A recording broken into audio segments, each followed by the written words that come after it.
దేశంలో మొట్టమొదటి hydrogen train పరుగులు తీసింది.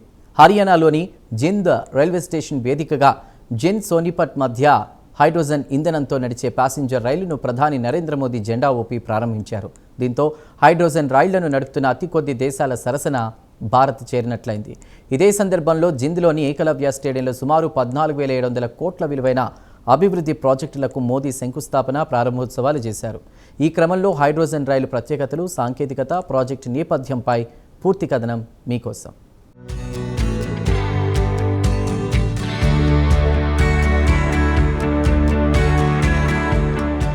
ప్రపంచంలో హైడ్రోజన్ ఇంధనంతో నడిచే రైళ్ల జాబితాలో తాజాగా భారత్ చేరింది. ఇది పూర్తి స్వదేశీ పరిజ్ఞానంతో research, design and standard organisation RDSO రూపొందించిన ప్రమాణాల ప్రకారం ఈ రైలును తయారు చేయటం విశేషం. చెన్నైలోని ఇంటిగ్రల్ కోచ్ ఫ్యాక్టరీ ICFలో దీన్ని నిర్మించారు. ఈ రైల్లో 2 హైడ్రోజన్ డ్రైవింగ్ పవర్ కార్లు, 8 ప్యాసింజర్ కోచ్లు కలిపి మొత్తం 10 కోచ్లు ఉన్నాయి. దాదాపు 2,600 మంది ప్రయాణికులను తీసుకెళ్లే సామర్థ్యంతో 3,200 హార్స్ పవర్ ప్రొపల్షన్ వ్యవస్థతో ఇది నడుస్తుంది. ప్రపంచవ్యాప్తంగా ఇప్పటివరకు నడుస్తున్న హైడ్రోజన్ రైళ్లలో ఇదే అత్యధిక సామర్థ్యం కలిగినదిగా అధికారులు చెబుతున్నారు. ఇతర దేశాల్లో సాధారణంగా 5 కోచ్ల చిన్న రైళ్లు నడుస్తుండగా భారత్ 10 కోచ్లతో వాటిని అధిగమించింది. ప్రస్తుతానికి గంటకు 75 కిలోమీటర్ల గరిష్ట వేగంతో నడిచేలా దీనికి పర్మిట్ ఉంది.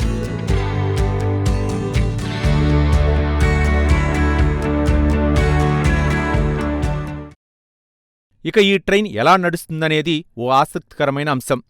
ఇది హైడ్రోజన్ ఫ్యూయల్ సెల్ టెక్నాలజీతో పనిచేస్తుంది. హైడ్రోజన్ను విద్యుత్తుగా మార్చే ప్రక్రియ ఇది. ఈ ప్రక్రియలో ఉప ఉత్పత్తిగా వచ్చేది కేవలం నీటి ఆవిరి వేడి మాత్రమే. ఎలాంటి కర్బన ఉద్గారాలు ఉండవు. అంటే పర్యావరణానికి దీనివల్ల హాని దాదాపుగా ఏమీ ఉండదన్నమాట. రైల్లో అలాగే రీఫ్యూయలింగ్ సెంటర్లో రెండిట్లోనూ బహుళస్థాయి భద్రతా వ్యవస్థలు అమర్చారు.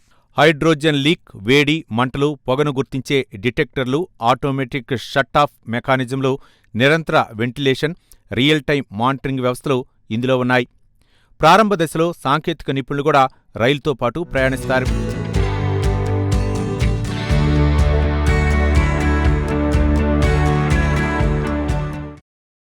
ఇంధనం అందించేందుకు జింద్లో దేశంలో అతిపెద్ద రైల్వే హైడ్రోజన్ నిల్వ, రీఫ్యూయలింగ్ కేంద్రాన్ని ఏర్పాటు చేశారు.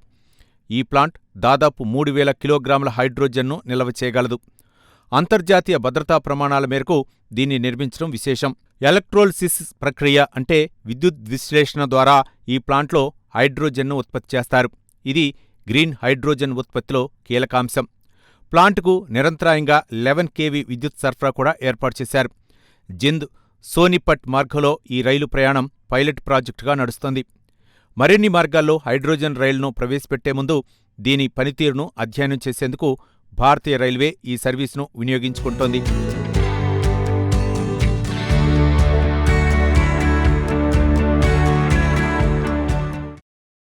ఇది కేవలం సపరేట్ సింగిల్ ప్రాజెక్టు కాదు.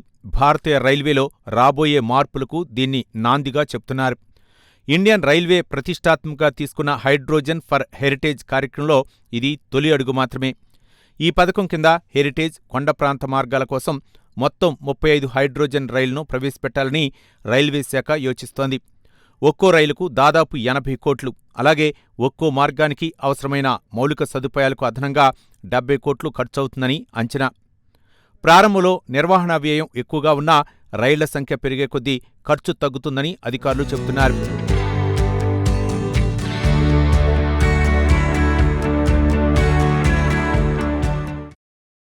జింద్ రైల్వే స్టేషన్లో రైలును ప్రారంభించిన సందర్భంగా నరేంద్ర మోదీ మాట్లాడారు.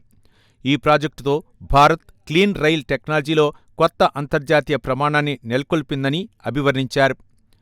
ఈ సాంకేతికతను పరీక్షిస్తున్న అనేక ఇతర దేశాలను భారత్ అధిగమించిందని కూడా పేర్కొన్నారు.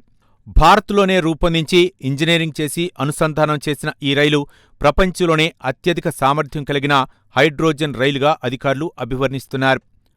ఆత్మనిర్భర్ భారత్ లక్ష్యానికి ఇది మరో నిదర్శనమని ప్రభుత్వం చెబుతోంది.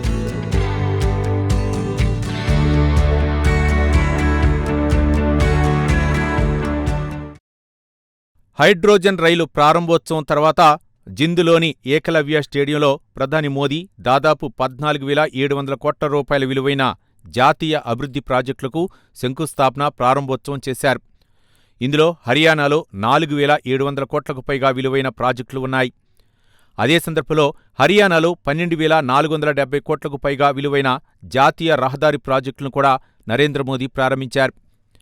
వీటిలో ప్రధానమైనది 157.92 కిలోమీటర్ల పొడవైన 4 లైన్ల పూర్తి access controlled Delhi Amritsar Katra express way. దాదాపు 9,680 కోట్ల వ్యయంతో నిర్మించిన ఈ కారిడార్ మొత్తం 667 కిలోమీటర్లు ఢిల్లీ అమృత్సర్ కత్రా ఎక్స్ప్రెస్ వేలో భాగం. దీనివల్ల ఢిల్లీ నుంచి కత్రా ప్రయాణ సమయం 14 గంటల నుంచి 6 గంటలకు, ఢిల్లీ అమృత్సర్ ప్రయాణం 8 గంటల నుంచి 4 గంటలకు తగ్గుతుంది. దీనివల్ల NH-44పై రద్దీ తగ్గి వైష్ణవదేవి యాత్రికుల రాకపోకలు సులభతరం కావడంతో పాటు కారిడార్ వెంబడి పారిశ్రామిక, లాజిస్టిక్స్ అభివృద్ధికి ఊతం లభిస్తుంది.